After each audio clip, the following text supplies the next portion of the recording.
Good morning. Hi. Buenos días. Buenos días. So, you're the beauty. Exactly. What do you, we know you have 9 episodes that you've done already. So what are you enjoying about your character? I really like this representation of a beautiful woman on television that is three-dimensional. It's nice to play a Latina woman that's three-dimensional. Most of the times we're maids, we're stealing someone's husband, so, and this role was not written as Latina. In fact, they wanted her to be more ethnically different to the Cuban family, and so I was not a first choice. And then I came back and did it in my Australian accent, and they were like, oh, this could make sense, because even though I'm ethnically Latina, the cultural differences play if I play my Australian upbringing. And so that's how we ended up with an all Latin cast. And so in this way, I really enjoy getting to portray a three-dimensional, smart. The beauty is irrelevant. They really want to show her as smart, capable. She has a company. She's a mogul. She has her hands in all these different kinds of businesses. She's a designer. She's also a philanthropist. She's like a modern day superwoman. And that's exciting to show on television to young women especially, and young Latinas especially, that you don't have to be limited into these boxes that they used to write us into. I'm the Prince Charming, he's the Cinderella, I'm buying him stuff. I think that's nice to show on TV for women to know that they don't always have to just, grow up and pursue the man, and they can be the ones being pursued and chased and aspired to. Sorry. I like that you just mentioned the three-dimensionality of the character. I think it was like a year ago, the USC Annenberg study came out and kind of quantified the lack of roles for the Latinx community, which was dismal. So I'm very happy for this show because it's so important, and I think it helps people feel seen, which is, I think, the most important thing you could do with film or TV. It's really important to feel represented. Britt Marling had an amazing that article in the New York Times, I don't want to be your strong female lead, and the stories we're telling and the characters we're writing and the narratives we're sharing with the world are really important. This is like imprinting, programming young children to to what they can be and aspire to, So if we're telling young Latinas, oh, well, on television we'll only show you as a maid and a vixen and a cop, and then they're gonna feel limited in the stories that they know how to tell in their own lives. And so this is really a breaking molds and pioneering new frontiers for Latinas inadvertently. ABC didn't know, the beauty was also going to be a Latina, but she is. Nice. How is it being a part of a show that has an all-Latino cast? Amazing. So I grew up in Australia, and there are not many Latinos over there. So my mom and I were we felt very isolated, and my mom kept up our Latin culture in our home with our music and our food. But it was 3 times a year we would go to a Latin community gathering, and so it was a very different experience had I grown up as a Latina in Miami or LA, which is why my Spanish is not that great, because there wasn't opportunities to practice there. And so for me, that always felt like home, who I truly was, my people. And while I do feel Australian in a lot of sense, I also feel not Australian. When I dance, when I make love, when I eat, there are things that Latinos we do very differently. And so I always fantasized about what my real family, what my going back to my people would be like. And when I was 16, I did go back to Brazil. It was my first time in Latin America. And I was this is what I've been missing, the sabor and the music.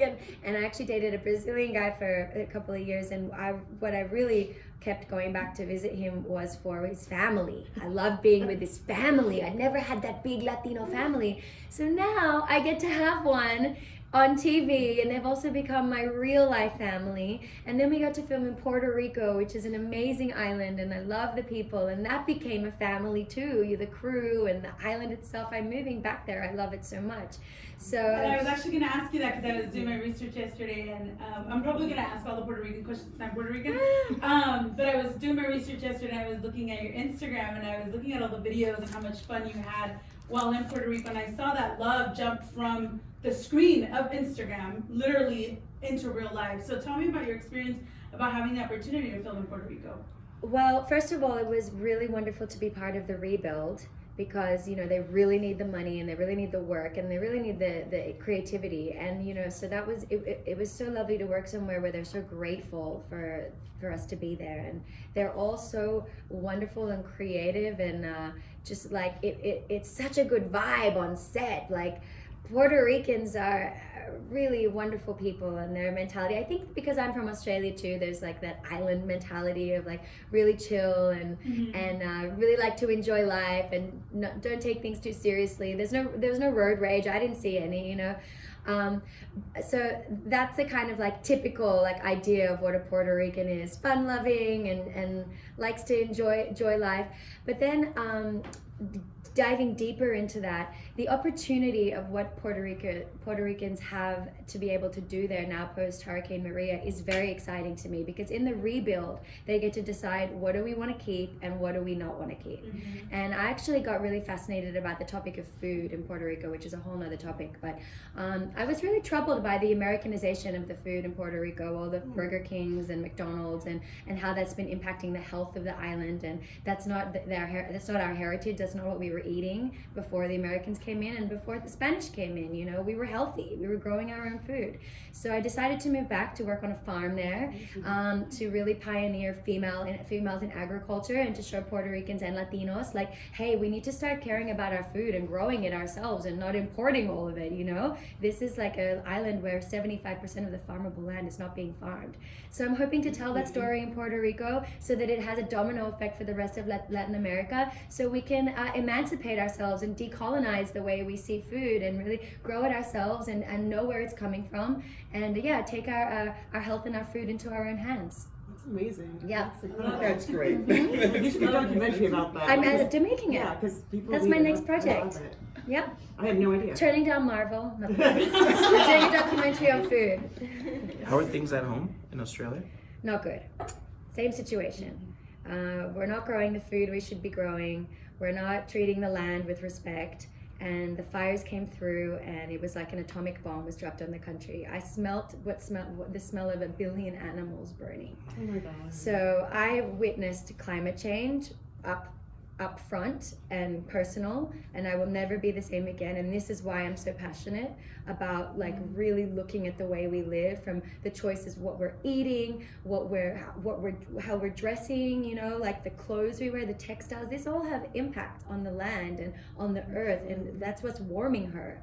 And so I'm taking personal responsibility in my life with what I eat, what I wear, my choices, and I'm hoping that it has an effect, a trickle-down effect, you know, and hoping to inspire Latinos, hoping to inspire Australians that this is something really important. We need to wake up and pay attention, because those fires are going to come here as well, you know. If the world is heating, the world is warming. This is something we cannot ignore anymore. Thank you for asking. This is amazing that you're doing that. I think it's incredible. It really is.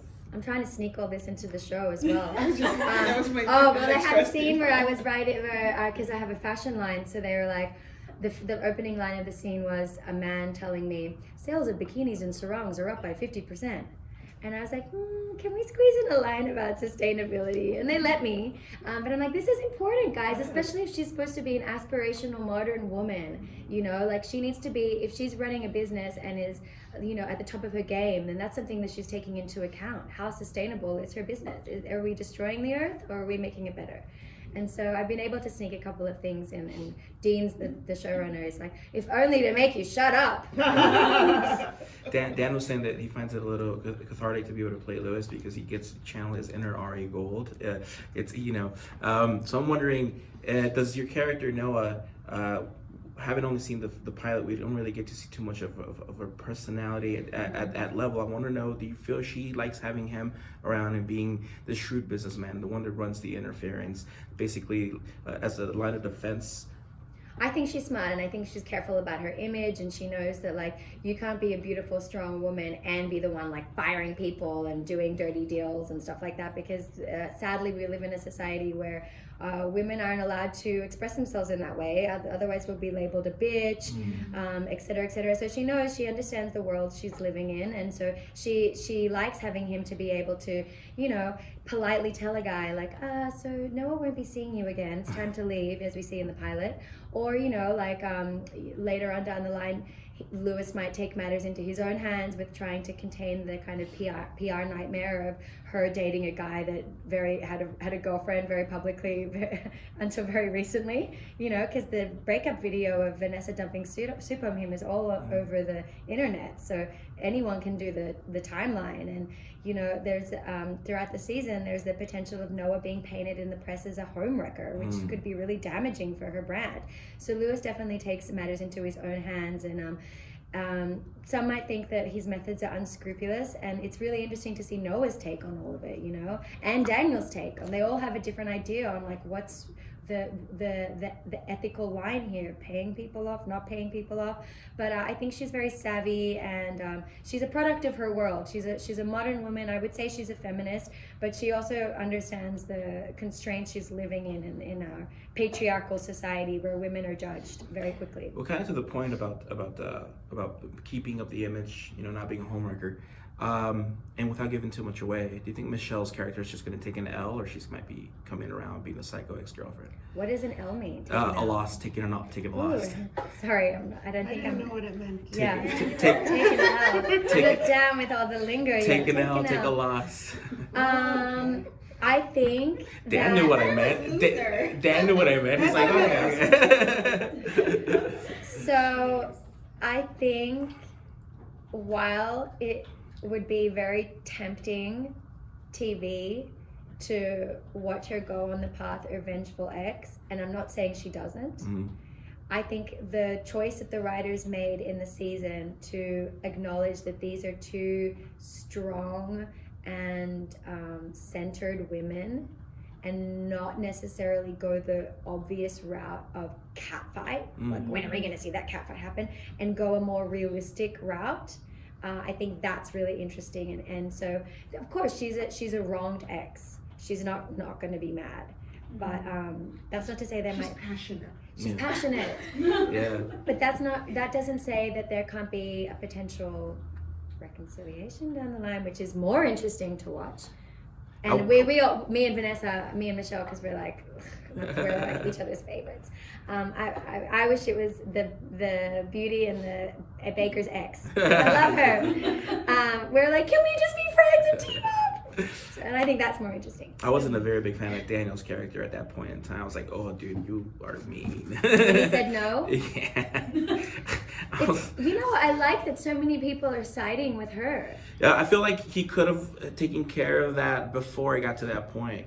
You know, I think he was being such a typical dude, like not having a clue about a relationship being over and acknowledging it early enough. Yeah. And it got to the point where it just boiled over and... Yeah. But I feel like I'm projecting. Yeah, they were together for 4 years, so... That's what I'm saying. He could have taken care of that before he got to the... He felt like he's in a relationship. You know, it's interesting that it's like that soup scene, the proposal scene, is very polarizing, and I'm surprised at how many people really side with the Vanessa's character. You know, and I think that's testament to how truthful and beautifully she played that. You know, that you really feel for her, and yeah, I hope Victor doesn't come off as too mean. You know, he's very nice and likable. I just felt like, dude, you could have avoided that whole situation. Yeah. Yeah. They can be. It is funny that Noah's like, that's the guy I want. The guy who doesn't know how to speak up for himself in 4 years. Yeah. But I think that she sees something, and I think the conversation in the bathroom and overhearing him. She understands, like, she just got out of a relationship herself that she knew she shouldn't have been in. We've all done that. You know, when Colin cheats on her, she's not like heartbroken because she knows, like, you know what, I shouldn't have been in that relationship anyway. I knew what kind of guy he was. And so I think in that way they find kindred spirits in one another, because she's like, look, we're not all perfect. We've all done that. We all should have spoken up longer and ended a relationship before it did. So yeah. She tries to find the positive in him. Otherwise, there's no show. No, true. You just mentioned the conversation in the bathroom, and I was going to ask you about that. Was it written that way from the beginning, that that's where your seat as Noah was going to be the intro in the bathroom? And the gentleman's Was it written that way? Yeah, from the beginning. Well, that was a scene lifted from the original. Okay. Yeah, that was one of the scenes. Okay. Yeah. So the pilot takes a lot from the original, and the original's wonderful if you haven't watched it yet. It's actually I binged the whole thing. But then very quickly after the pilot, they were like, you know what, this is a whole different dynamic, different cast, and they have gone in their own direction. So by watching the original, you're not going to get too many spoilers, because pretty much we only lift certain things from the pilot, and then we kind of go our own way. We've only seen the pilot. Yeah. But yeah, so that scene was taken from the original, and it's a nice idea, for two people to meet in that way in the men's bathroom. And it comes up later where someone was like, why were you Lewis, he's like, why were you in the men's bathroom? And she's like, there's no line. It's true. The funniest thing is, I don't know. Yeah, I think you go for the men's restroom. You don't want to wait 30 minutes. And it's just like the most unexpected place to meet a celebrity, like, you know, finishing up at the urinal. And then like the equivalent of J-Lo walks out. Have you met anybody from No, it's funny in Puerto Rico because, like, you know, I'm not a famous person, and we have to get the background activated, and I'd come out and it'd be like, and so the PAs would get out and be like, no, you don't understand. Imagine this is J-Lo, okay? So now I get really triggered by J-Lo because I'm like, oh god. Like every time they'd have to get people excited by using her name, and then they'd be like, hey, it's J-Lo. We'll substitute it for Brittany from now on. Well, for what? We'll say Brittany instead of J-Lo. I think I'll stick with J-Lo. I'll stick with J-Lo. At least she's Latina and Puerto Rican. Downgraded her. I'm thinking about icons, you know. So. Well, it was Puerto Rico, so it was made sense to use J-Lo. Selena. We'll stick with Selena. You're like 10 years, like 15 years ago. The young people will be like, quien? There's a Netflix show coming out. You'll be surprised. Which was played by J-Lo. So Yes. we're So I guess that's it. We're done.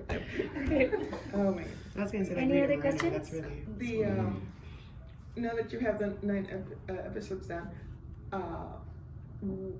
can you give us a hint if it gets picked up, which we hope it does? What would you like to see where your character would be at that? Well, I've already said, can she please retire from modeling? Too painful. I'm like 35. I still gotta be like getting into. I can't. I'm like, what if she grows a garden? I'm trying to go this because Daniel's a chef, right? So I pitched that you open season 2 like in the garden, growing their own food. Sneak some things about the soil in there and the compost. They'll be like, ABC's like, we don't want to talk about compost. But yeah, growing their own food, the Garden of Eden, I thought, it would show her, and let's say this is season 2, they end up, because who knows what happens at the end of season 1. Maybe they don't end up together. But let's say they do end up together, it would be a nice evolution to show her like having taken a step down. I think you see enough of modeling in season 1, and I don't know, it's nice to just expand on what look at Giselle. Nobody doubts that she is the world's top model, but she is very interested in all these other things. She gardens. So I just want to expand on what we think a beautiful woman does.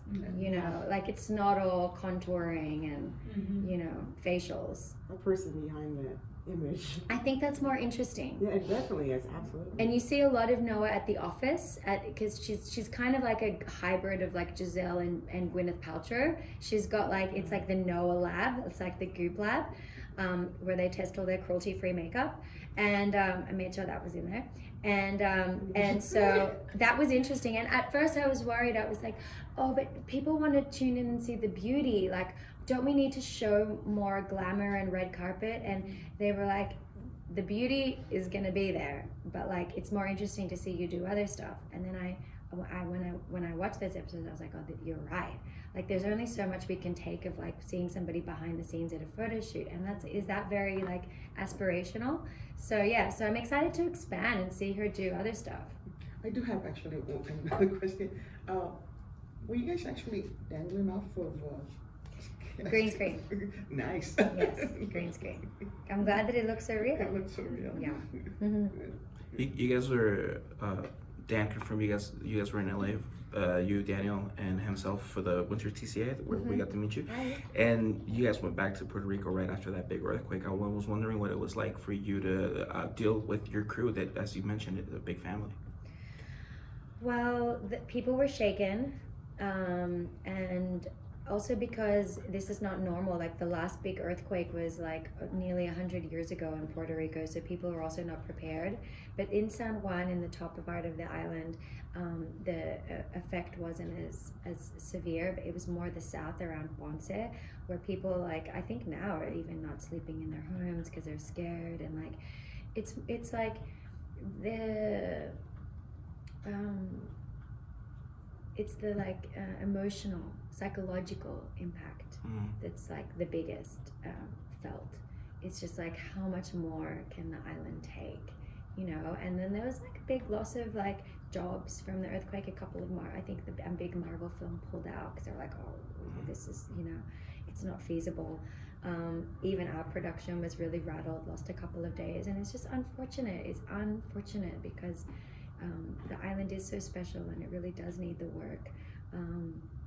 Yeah, it would be a shame to not go back because of that. To your message about conservation, I have my friends living on the island were telling me that it's because of the fracking going on. I did look into that, but I've read that there has not been any fracking, but they want to start, and that they also that by the way, they want to turn Puerto Rico into the Caribbean's oil and gas hub, which we've got to protest. It's like, why are we not harnessing the power of the sun? This is a place where we should be thriving on renewables and solar, and the earthquake taught us not to rely on the grid. No more of this centralized grid. We got to get our power elsewhere. So that's why I want to move back as well. There's an election coming up, and you know, I'm just like a foreigner, but you know, I'm not going to tell people what to do, but I think people really need to be educated and appreciate when I share with them like what's going on the island, you know, because people are just like in survival mode, which I understand. And when you're in survival mode, you're not taking too much other information in, and so that's why I really want to come and raise awareness about these important things, so we can like elect somebody who's going to really take care of the island and her natural resources. We have time for one more question. I like you. Maybe Noa runs for president. She's like, I've got to fix this myself, guys. The men have screwed this up. Time for the woman to step in. And I love that you're using your platform for that, because I think it's very amazing. Otherwise, why else? Yeah. Another question? Last question, guys. You know, you've answered so much for us already, and given us even more with your activism and things like that. So I think we're good. We're good. Are you gonna, like, on your Instagram, can we keep, like, if you do like your documentary or stuff, like, to get involved? Is there gonna be? Yeah, good question about getting people involved. Well, right now I'm going to be doing a lot of documenting, and I'm gonna think about how, when people say, what can I do? I'm gonna start making sure that, because that's another thing, it's not enough to dump information on people. You gotta give them the tools as well. So I've got information on my Instagram about composting, which is major one, like major. It's one thing we can all start doing. Stop throwing our food in the trash. Really bad for the earth. It releases gases in the landfill. And if we start composting, then we can start feeding the earth instead. It's like the easiest thing we can do. So I've done some like information on that. But when I start doing the farming stuff, I'm going to like tell people, like the whole point is to show people that you can start doing it too. And then the documentary, I hope, will really inspire people as well to start like changing eating habits and coming home and talking to your family. Why do we have the highest rate of diabetes? Why does Puerto Rico have the highest rate of diabetes in America? That is not our birthright. Latinos are not supposed to be dying of heart disease and diabetes, but we gotta learn. We've forgotten how to eat and prepare the yuca, the batata, the malanga, all these beautiful root vegetables, all the nettle, the